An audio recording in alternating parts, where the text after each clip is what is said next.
Toda enfermedad tú llevaste al morir y por mí sufriste en silencio mi dolor. Quisiera hablar sobre una palabra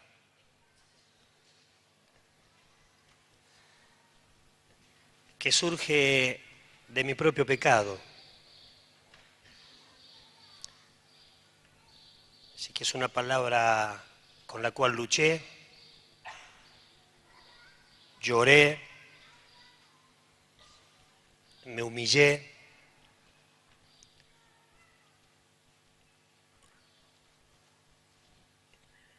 y trato de poner por obra.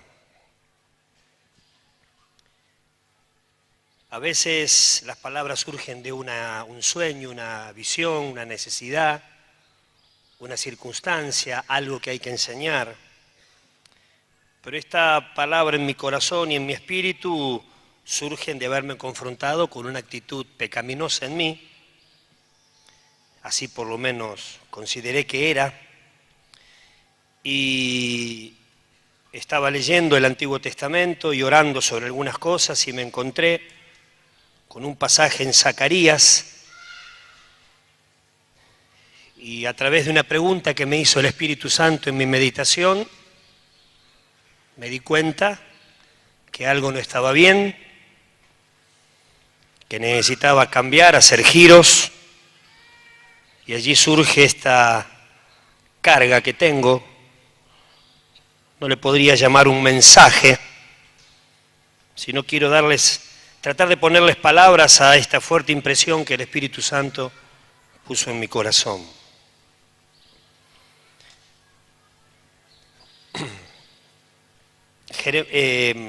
Zacarías capítulo 12, versículo 10.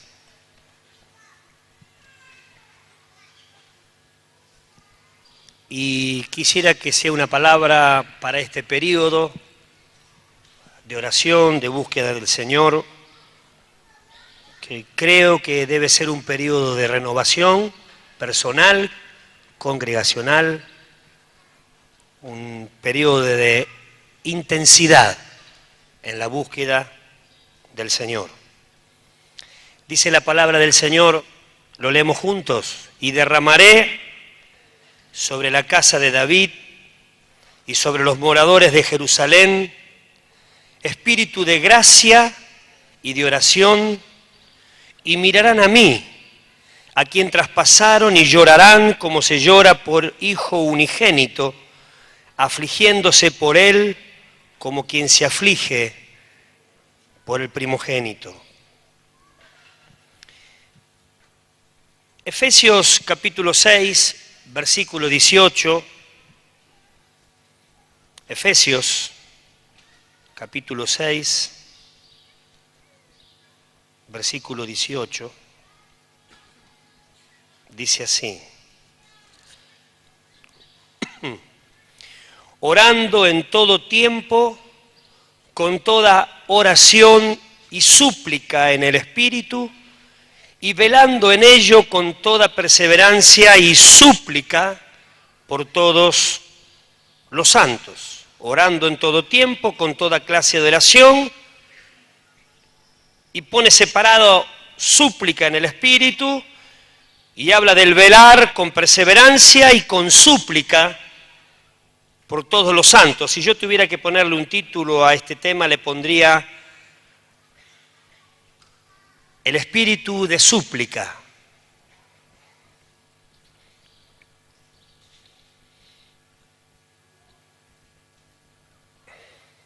Cuando estaba en un tiempo a solas con el Señor, meditando en la palabra, me encontré con este pasaje, como les dije recién.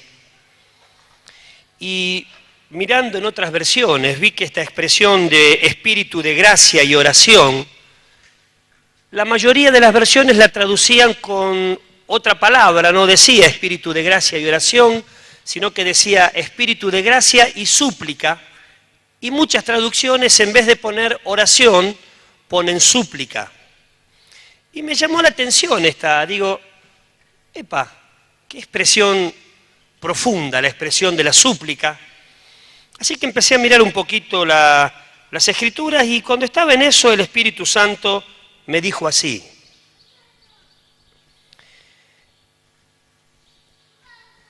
¿dónde están tus oraciones? Esa fue exactamente la palabra que me vino al corazón. Y entendí que el Señor me preguntaba por qué cosas estaba orando. La pregunta fue, ¿dónde están mis oraciones? Y yo rápido respondí en mi mente, y mis oraciones están por esta situación, estoy orando por esto, por tal hermano, por tal localidad, por tal circunstancia, por los grupos, por los discípulos. Hice una lista larga y me sentí, digo, qué bárbaro, cómo oro. Dije, bien. Lo que me conmovió fue la segunda pregunta, que después de mi respuesta el Espíritu me dijo y me preguntó, ¿y dónde están tus súplicas? Y ahí ya no pude responder tan rápido. Y para mi vergüenza y dolor, tuve que, con toda sinceridad, reconocer que casi todas mis súplicas están por mis cosas. Y me sentí confrontado con mi egoísmo. Por eso digo que esto surge de mi propio pecado. Y dije, pero yo estoy suplicando por esto. Y era mío. Y por esto. Y era mi interés. Y por esto. Y era algo que a mí me interesaba. Por allí había alguna súplica por otro. Pero si tuviera que tomar de un porcentaje, diría 95, 90, 95% por lo mío.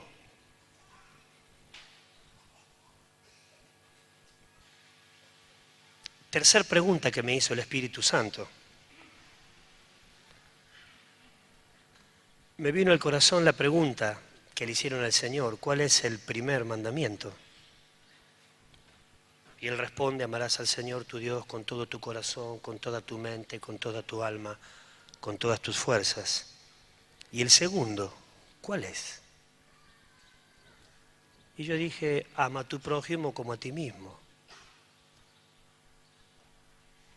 Y el Espíritu Santo me dijo: entonces suplica por tu prójimo como por ti mismo. Y me sentí tan avergonzado,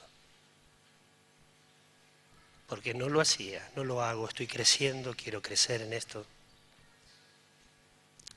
Si amar al otro como a mí mismo es buscar con la misma intensidad que busco mis cosas, el Señor me dijo: quiero que supliques por todos los santos, velando con perseverancia, con toda oración y súplica por todos los santos.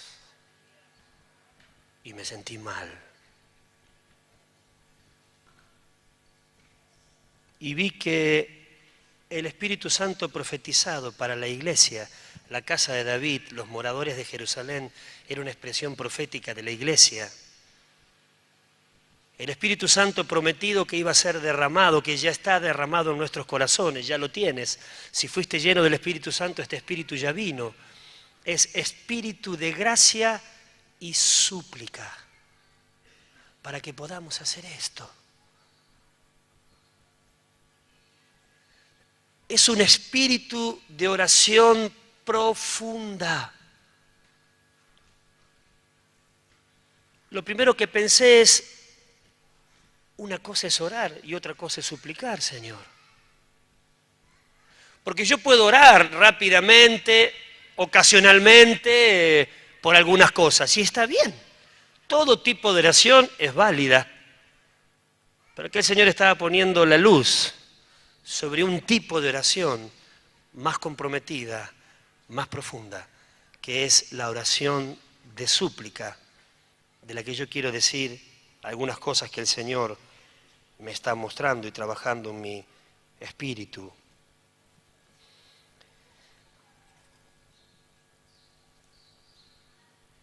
Orar y suplicar, ambas son válidas, pero tienen distintas intensidades. Yo puedo orar, si me permiten la expresión, superficialmente. Señor, bendice este hermano, bendice este hermano, bendice Rosario, bendice el día, bendice el trabajo. No es que la oración es superficial, toda oración es profunda porque toda oración es relación con Dios, estamos tocando a Dios. Pero puedo orar así rápidamente, vagamente, pero no se puede suplicar rápidamente. Es algo más profundo, es algo más comprometido, es otra intensidad.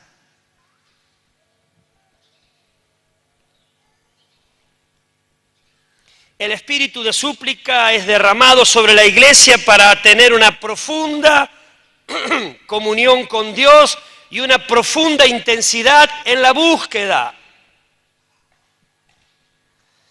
El Espíritu Santo ha venido para llevarme a ser profundos en el clamor y en la oración por los demás, con toda oración y súplica por todos los santos, velando en ello, perseverando con súplicas.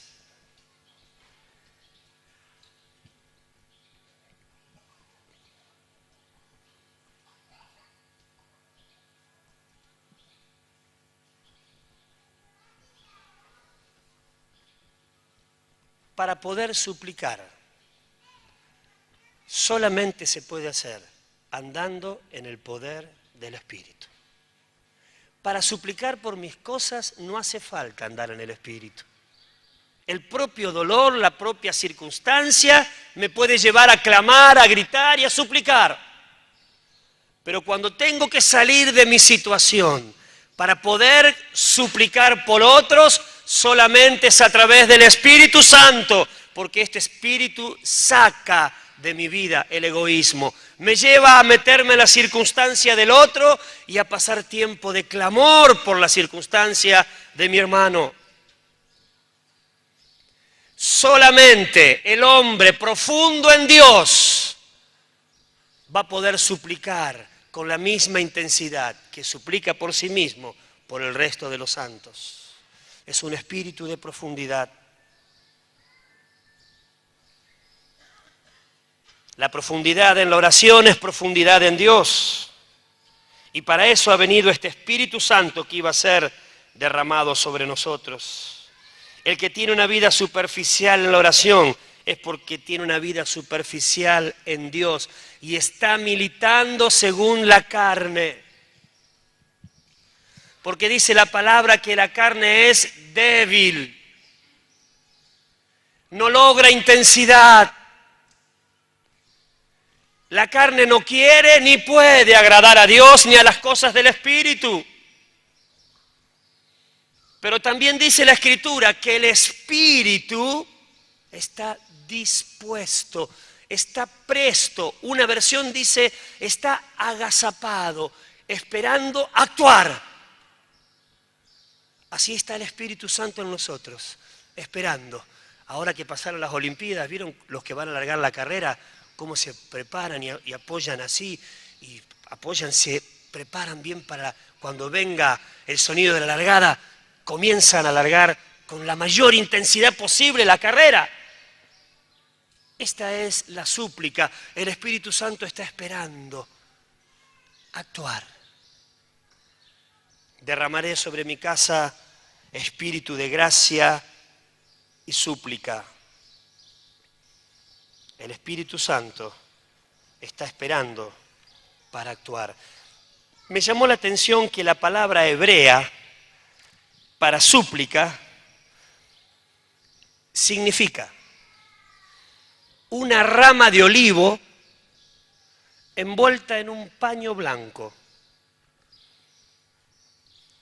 Y usaban los soldados cuando estaban en la trinchera y ya no tenían más ningún recurso para salvar la vida o para vencer, sacaban esta rama y la comenzaban a agitar. Era un símbolo de rendición total, de humillación. El soldado que se rinde es un soldado que se humilla. Ningún soldado va a la guerra para pensar que tiene que rendirse, va a la guerra para vencer. Y de pronto la circunstancia es adversa y no le queda otra que sacar esta rama de olivo envuelta en un paño, pidiendo, suplicando, le perdonen la vida. Esa es la expresión súplica que huye allí la Escritura. El espíritu de súplica es un espíritu de humillación, es un espíritu de sometimiento total a la voluntad de otro. El que se rinde pierde los derechos, pierde los reclamos, nunca se rinde en una posición altanera, siempre se rinde en una posición de humillación y sumisión. Así funciona el espíritu de súplica. Esta es la expresión que se pone allí en Zacarías.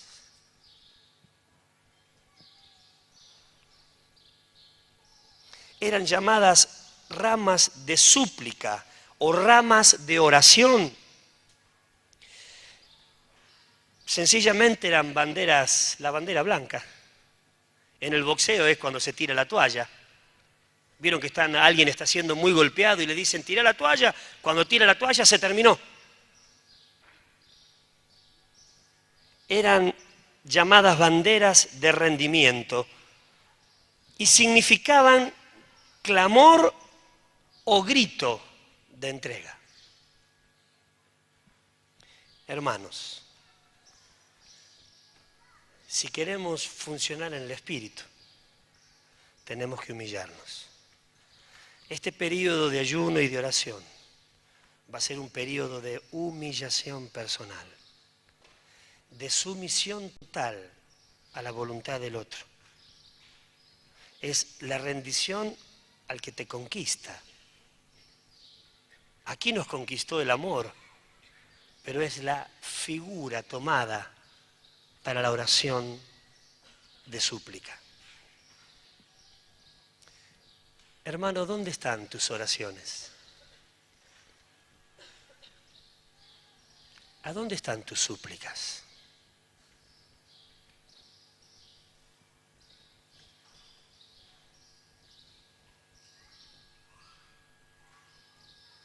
¿Cuántas veces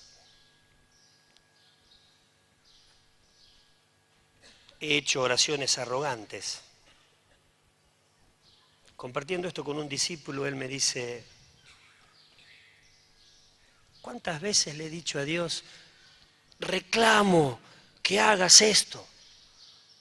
Yo reclamo, hasta se enseña por allí, reclama a Dios, tienes derecho a reclamar. Miren, cuando yo me encontré con esta palabra, me sentí tan desubicado. ¿Quién soy yo? Reclamar a Dios. Si reclamar, permítame el juego de palabras, es clamar con mayor intensidad, está muy bien. Es reclamar. Si esto lo entendemos así, adelante. Mayor intensidad, mayor búsqueda, mayor súplica, mayor... Pero si reclamar es exigir a Dios o poner en apremios a Dios para que haga algo, cuando yo digo en tal momento, a tal hora, yo querer dirigir a Dios, esto es totalmente desubicado. Permítanme que abro mi corazón y digo, me cae tan mal esta expresión. Porque la oración de súplica es una oración del humillado, nunca del exigente. Es una oración del rendido, nunca del que dice tenés que hacer.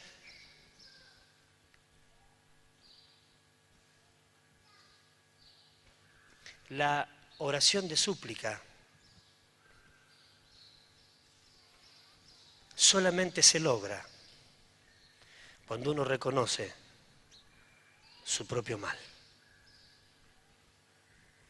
uno se da cuenta que todo lo que puede lograr en Dios es por pura gracia, solamente. No merezco nada, no soy digno de nada. Gusano soy, dice el salmista. Menos mal que te acuerdas de que somos polvo, polvo. Allí abajo, el Espíritu Santo que iba a ser derramado sobre la iglesia, iba a ser un espíritu para que la iglesia esté en una postura de humillación y sometimiento a la voluntad de Dios.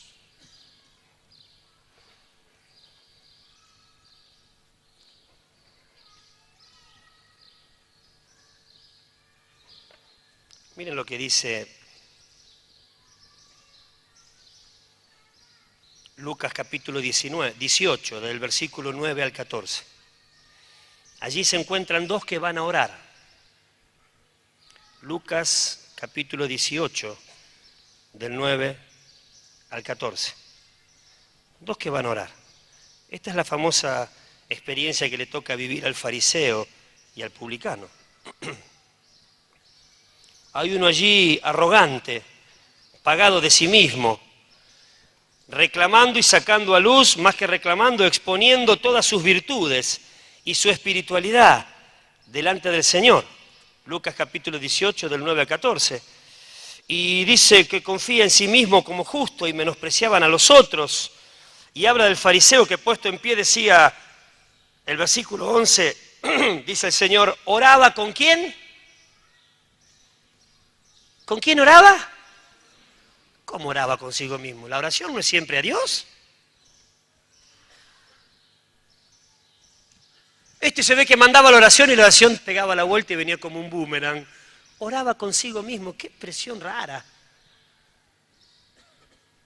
Porque uno dice, mira, no importa cómo ores, pero orá. No, hay oraciones que son oraciones con uno mismo, cuando son oraciones con altivez de espíritu, con arrogancia, oraciones sin sumisión, sin humillación y sin sometimiento. No llegan a Dios, oraba con sí mismo.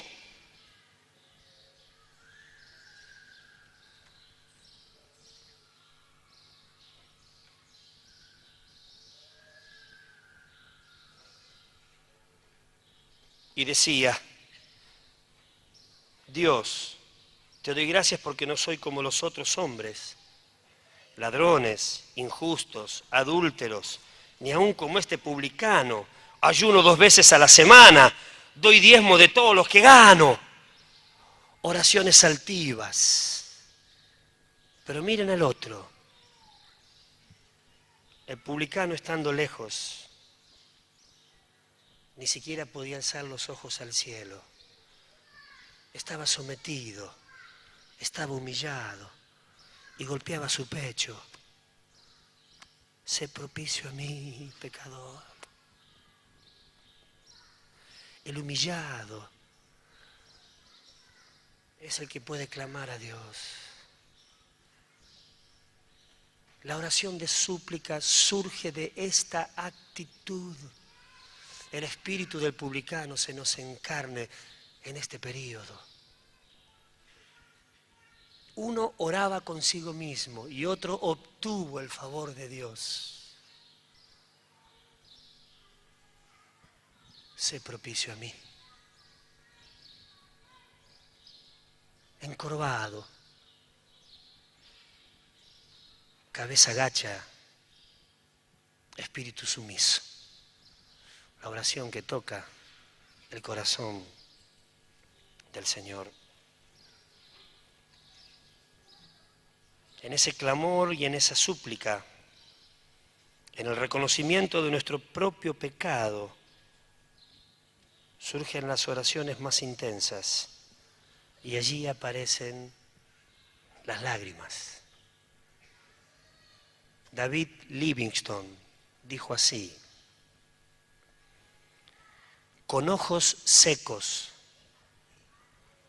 corazones altivos, y oraciones ocasionales, jamás lograremos tocar a Dios. Con ojos secos, corazones altivos, oraciones ocasionales, jamás lograremos impactar a una sociedad sumida en tinieblas. Pero sí con el espíritu del publicano, con este sé propicio a mí, esta actitud de búsqueda y de profundidad. Derramaré sobre la casa de David y sobre los moradores de Jerusalén espíritu de gracia y de oración, espíritu de gracia y súplica. Esta expresión súplica muchas veces se traduce como clamor. Y esta expresión clamor es un grito. Pero también es una expresión onomatopéyica. ¿Vieron qué es eso? Cuando uno dice, ¿cómo hace el pato? Uno dice, cuac, cuac, cuac, cuac. Eso es onomatopéyica. Es la expresión onomatopéyica para el graznido de una gaviota o el graznido de un cuervo. Es algo como crac, crac, crac, ruidos así. Expresiones inarticuladas que para el oído humano no tienen sentido.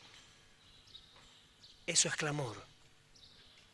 Pero para el oído de Dios son perfectamente claras. Esa es la expresión que se usa cuando Jesús, en su grito de agonía, le dice al Padre, Padre, encomiendo mi espíritu. Dice que clamó a gran voz y expiró. Esa es la expresión, clamar con intensidad, levantando la voz.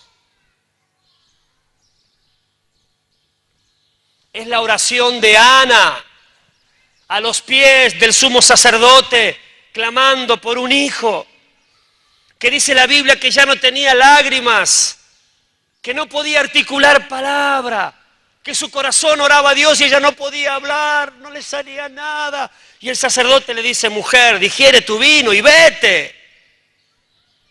Allí estaba el clamor con sonidos que no se podían expresar.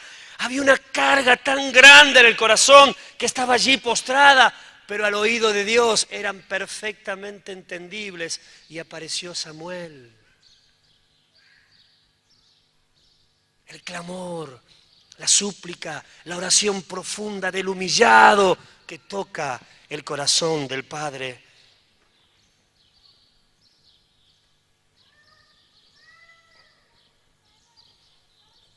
Y dice el pasaje después, y mirarán a mí.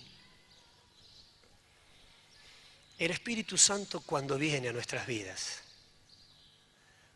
primeramente es un espíritu de oración, es un espíritu de comunión intensa, para volverme un hombre y una mujer profundo en Dios.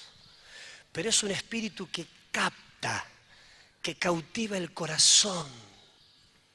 Este espíritu cuando viene dice que me mirarán a mí, captará mi atención, abrirá mis ojos. Para mirar tengo que ver, si no veo no puedo mirar.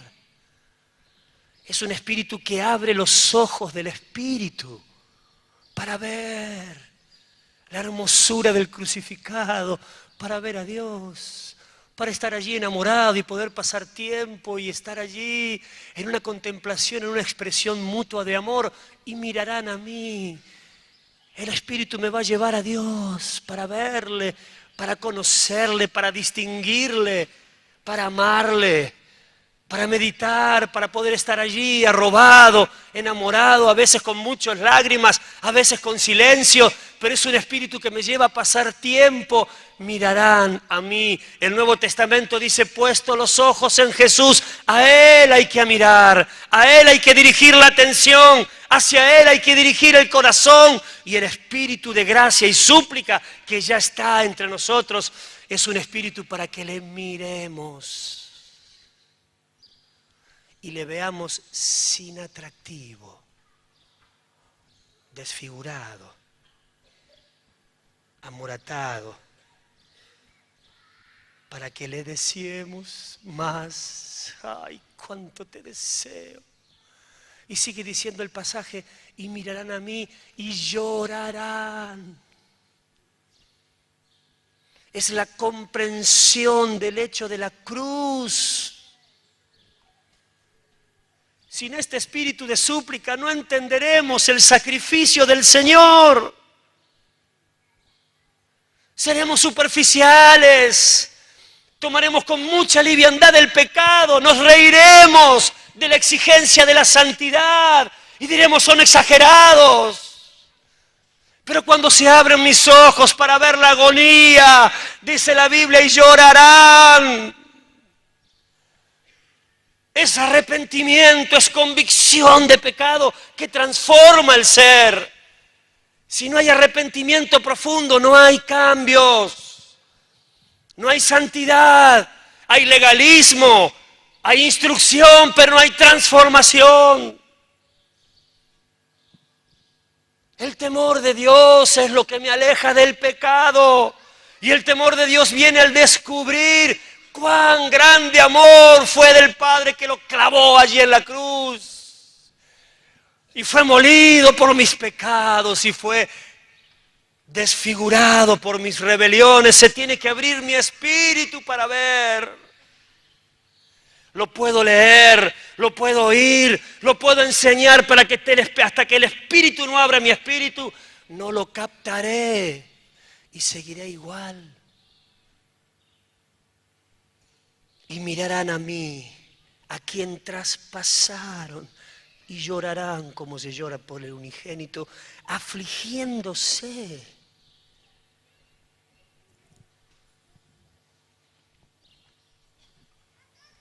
Cuando uno logra ver al Señor, todo lo demás pierde atractivo, cae. Amado, si el pecado ha tomado mucho lugar en tu vida, te falta profundidad. Te falta mirarle a Él. Falta que tu espíritu se abra para verle allí. Esto lo hace el espíritu de súplica derramado sobre la iglesia. Esto se logra en la profundidad.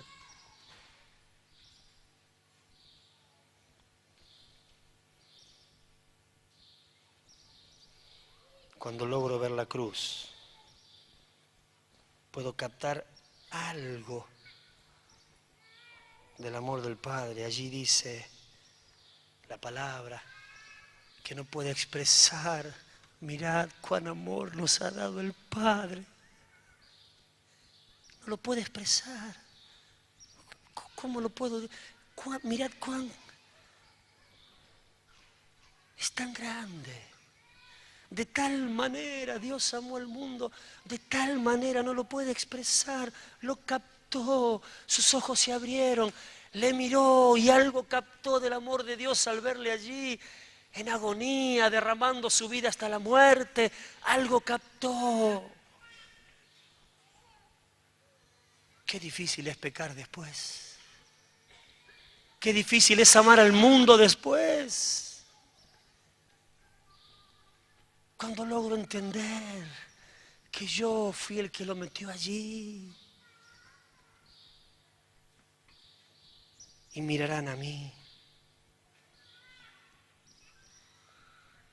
Él me atrae. Él capta mi corazón, capta mi interés. Me atrae. Me enamora. Qué fácil es orar. No es carga. Es deseo, es deleite. El Espíritu me trae para que le mire. Es Él, no soy yo. Él fue derramado sobre mí y me llevará a mirarle. Y llorarán como se llora por el Hijo unigénito. Esto genera un luto Hay luto en el corazón del penitente cuando logra ver a Dios. Esto habla de sensibilidad, es el corazón de carne que habla Ezequiel. Quitaré el corazón de piedra y pondré un corazón de carne. El Espíritu Santo hace esa transformación y llorarán y me verán como el traspasado. Allí la lanza lo traspasó, es entender la cruz. Y esto genera un doble duelo. Primero habla de un llanto, de una aflicción por mí, porque entiendo que mi pecado lo puso allí. Pero dice que no es un duelo común. Muchos de nosotros hemos perdido algún familiar querido y lo hemos llorado y hemos hecho luto. Pero pocos o algunos de nosotros han perdido sus hijos. Es un luto diferente. Que un padre pierda un hijo es muy difícil de explicar. Es un luto que no se va, que perdura, que traspasa el corazón, que llena la mente, que casi desacomoda la vida. Un padre no está preparado jamás para perder a un hijo. Y llorarán por mí como se llora por el unigénito. Y es figura del llanto de los egipcios cuando la plaga mató a los varones. Hubo gran llanto en Egipto, dice la palabra. ¿Cómo lloraría un padre por un hijo muerto? Inexplicable. Yo no lo puedo explicar. He acompañado a varias personas en ese dolor y es conmovedor. Y ese luto es lo que dice la palabra que traería sobre nosotros el espíritu de súplica. Es tomar con mucha profundidad el pecado. Porque el luto viene por mirarle a Él, al que traspasaron, por entender la cruz.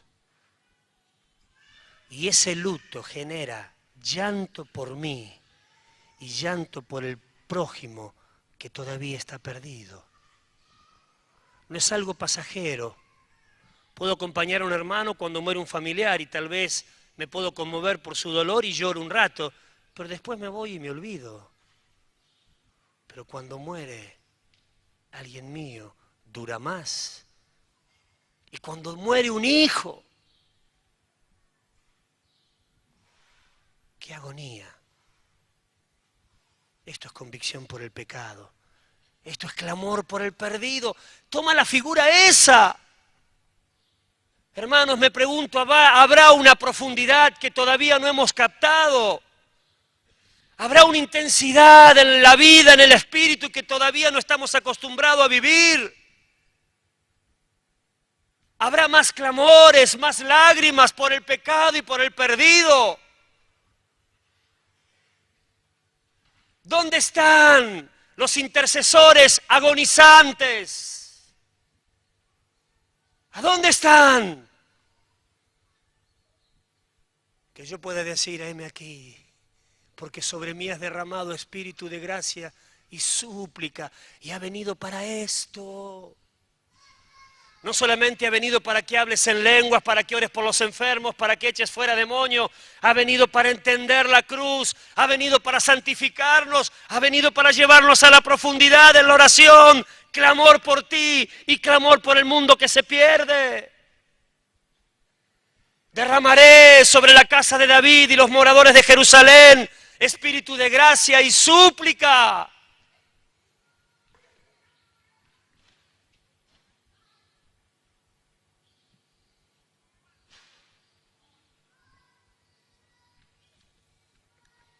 Clama a mí, dice Jeremías, y yo te responderé.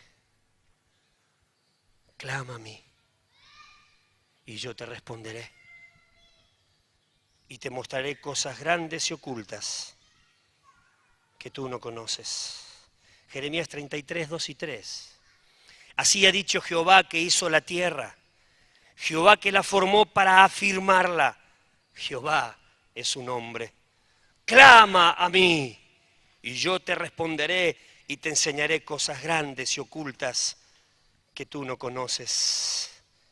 Esta palabra clama no es ora livianamente, no es ora ocasionalmente, es todo lo que dijimos hasta aquí. Y Dios se compromete en responder. Hermanos, entramos en un periodo de 40 días de búsqueda intenso. Ahora, esto debería ser lo diario, no porque entramos en un periodo de oración, porque el Espíritu Santo no vino por 40 días, vino para vivir la vida cristiana.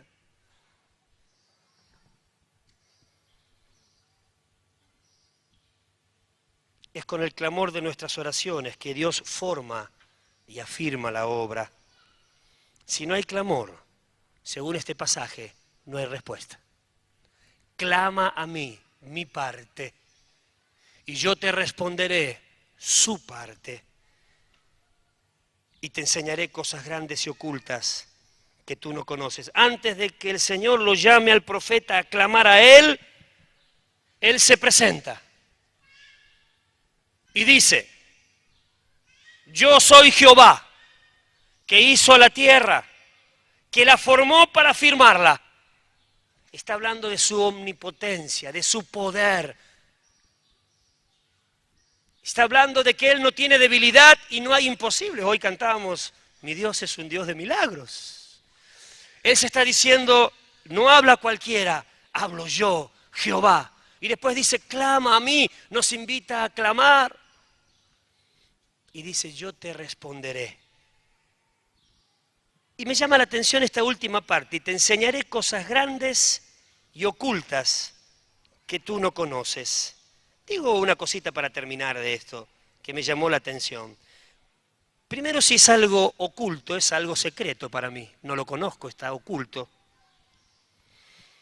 Y he leído muchos comentarios sobre qué significa esto de oculto y secreto, pero en mi interpretación muy básica, muy elemental, nada teológica, me puse a pensar cuántas respuestas que ni imaginamos, cuántos recursos que no conocemos están en sus manos, en aquel que formó la tierra, en aquel que la firmó, que hizo los cielos, en aquel que es Señor de señores y omnipotente.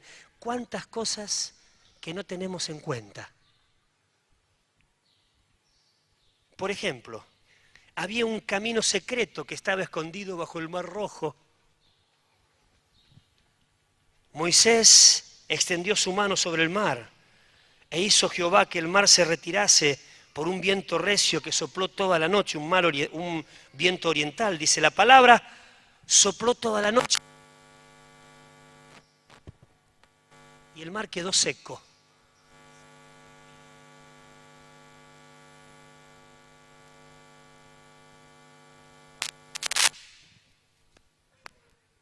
¿Esto será? Ahí está.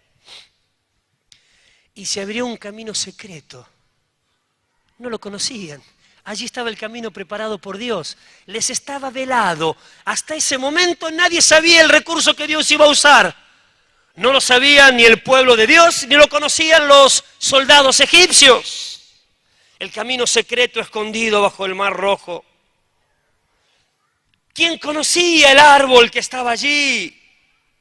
Al lado del estanque.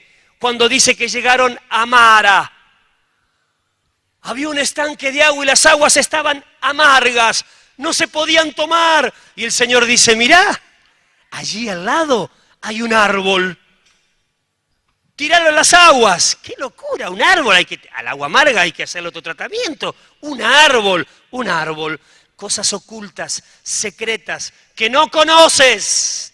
Y allí tiraron el agua, tiraron el árbol al agua y el agua se hizo dulce, el agua se pudo tomar.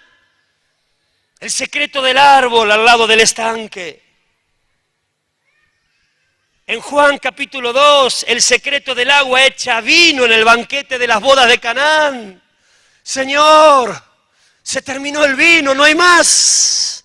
Tranquilos, hay un secreto, hay un recurso, Hay una operación sobrenatural que todavía te es oculta, pero que pronto dará luz cuando yo intervenga. Las aguas dejarán de ser aguas y se convertirán en vino, y en el mejor vino de la boda. El secreto del agua hecha vino en el banquete de las bodas de Canaán. El secreto de Lázaro. Nadie imaginaba que después de 4 días él podía volver de la muerte. Gente que conocía a Dios, las hermanas, Marta y María, conocían al Señor, habían visto sus milagros, pero ignoraban la respuesta que Él podía traer en ese momento. Superó todos los cálculos. 4 días, ya estaba en descomposición el cuerpo. Y allí estaba el secreto. Tenían que pasar 4 días. Nadie imaginó, hasta que el Señor clamó a gran voz y dijo: ¡Lázaro, ven fuera! Y así se abrió lo oculto y secreto que todos ignoraban, pero que el Padre conocía muy bien. Clama a mí y yo te responderé y te mostraré cosas grandes y ocultas que tú no conoces. Hermano querido, Dios tiene respuestas que no podemos imaginar. Dios tiene recursos que no podemos calcular. Sus pensamientos son más altos que los nuestros. Sus caminos son más altos de los nuestros. Nosotros pensamos como humanos, Él piensa como Dios. Estamos en una invitación a profundizar nuestra comunión con el Espíritu y nuestra vida de oración. Y el Señor nos dice: clama a mí y yo te responderé. Yo te responderé, dice el Señor. Yo te responderé. Clama a Él y verás su omnipotencia rompiendo las leyes naturales, ejecutando milagros. Clama a Él y verás su gracia derramada en sabiduría para actuar. Clama a Él y verás su autoridad venciendo y derrotando vez tras vez al enemigo. Clama a Él y verás su amor cubriendo tus heridas y sanándote la vida. Clama a Él y verás la luz prevaleciendo sobre las tinieblas. Clama a Él y verás su unción rompiendo cadenas y revelando a Jesús. Clama a Él y Él te responderá. Amén. Bendito sea su nombre. Démosle un aplauso al Señor. Si tú clamas, Él responde. Jehová, el que hizo la tierra, el que la firmó, te dice: clama a mí y yo te responderé. Bendito sea su nombre. Aleluya. Cosas grandes y ocultas que no conocemos, Dios lo hará. Amén. Nos ponemos de pie un momento.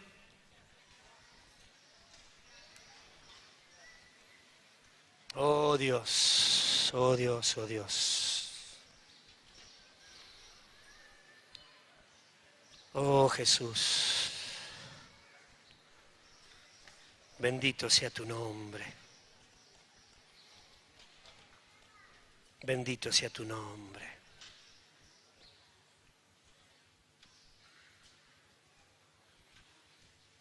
Había una familia que no sabía ya cómo orar por una situación de una jovencita. Esto me lo contaron la semana pasada.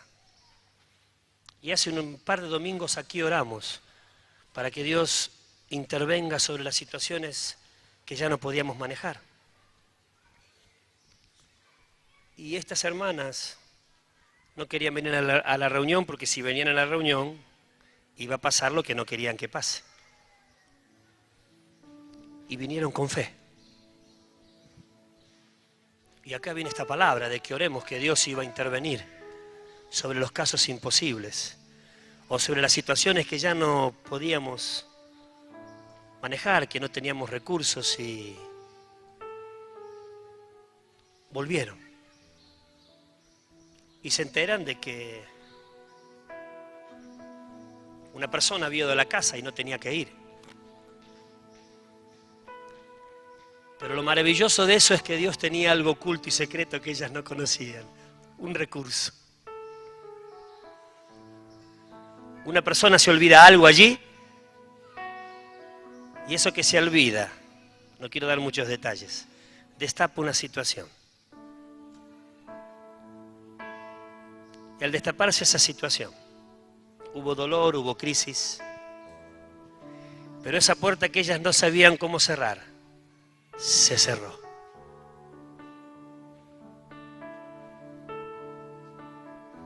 Dios es un recurso que no imaginaba.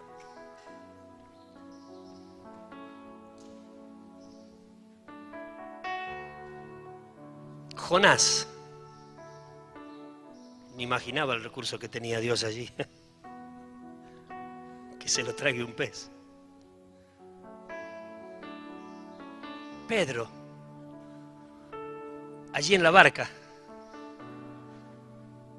Señor, ¿eres tú? Sí, Pedro. Voy. Ven. ¿Quién imaginaba? O que Pedro se iba a volver muy liviano para no hundirse, o que las aguas se iban a poner duras. Cosas grandes y ocultas que tú no conoces. Sea un periodo de clamor. Hoy empezamos. Allí tenemos la guía en el libro día tras día por algunas cosas que hay que orar. Pero sea un periodo, estos 40 días, donde iniciemos como congregación un camino de una mayor profundidad de la que hemos logrado hasta aquí. Un camino de súplica, de clamor. Como dice Jeremías allí en Lamentaciones capítulo 2, versículo 11, y derramé mi hígado. ¿Qué es esto? ¿Qué expresión rara? Hablábamos con algunos hermanos y no entendíamos. Mis ojos desfallecieron de lágrimas y derramé mi hígado por tierra por causa de los pequeñitos que se pierden. ¿Qué clase de oración es esa? ¿Qué clase de clamor que el profeta dice, derramé mi hígado? Y un hermano con sencillez pasó y escuchó y dijo, este vomitó. Y otras expresiones, me quedé con eso. Charlábamos con David y él decía que también le había quedado con esa expresión. Y varias expresiones dicen, derramé mi hiel. Es casi como que se hubiera vomitado. Oró con tanta intensidad que su cuerpo fue conmovido. Dios nos lleve a esa profundidad, hermanos queridos. Hay muchos que necesitan del Señor. Nosotros necesitamos del Señor. Clama, clama. No cedas, clama. Si la semilla que has sembrado todavía no germina, Spurgeon dijo algo de alguien que le había dicho a él, si pones la semilla en remojo a la noche, va a germinar mejor. Métela en agua, remoja la semilla con el agua y va a germinar mejor. Y este horticultor que le dijo eso, le dijo, porque encima si están mojadas, los pájaros no se la llevan en el pico, se le resbalan, no te la pueden robar. Hermana y hermano querido, si la semilla que has plantado todavía no brota, remójalas con lágrimas. Permite que el Espíritu Santo que ya está en nosotros fluya con esta intensidad de búsqueda y de clamor. Y Él nos responderá. Aleluya. Señor, perdón por mi egoísmo, por clamar solamente por mis cosas. Perdón por mi superficialidad en la oración. Atráeme a ti. Llévanos a mirarte, a entender la cruz, a recibir esta penitencia del alma.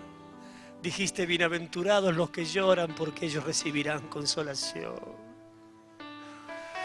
Revélanos la cruz, Espíritu Santo.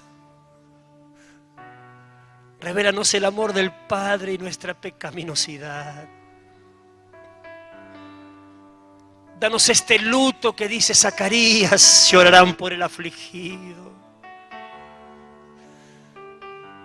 Este luto de la humanidad que está en tinieblas, en región de sombra de muerte, que se pierden. Danos este luto para clamar con intensidad a ti, esperando tus respuestas. Espíritu Santo, nos abrimos a este fluir. Gracias. Y tomamos este compromiso de estos 40 días para hacer nuestra parte, esperando con absoluta confianza tu parte, en el nombre de Jesús. En el nombre de Jesús. Gracias, Señor. Amén. Amén. Confía en Dios. Dios tiene recursos para responder. Amén. Entremos con fe a este periodo y Dios hará. Bendito sea su nombre. Aleluya.